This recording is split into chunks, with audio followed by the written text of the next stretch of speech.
वकिलांना लवकरच विद्यावेतन मिळणार.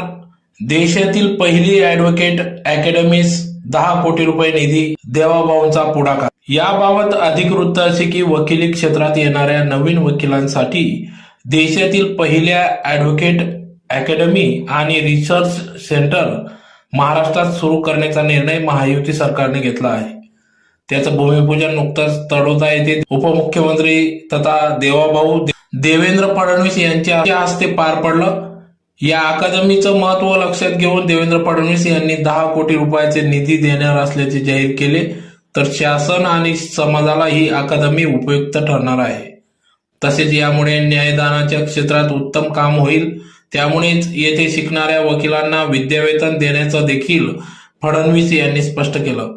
चांगले फायदे मिळवण्यासाठी या अकादमीची निश्चित मदत होईल. त्यासाठी महायुती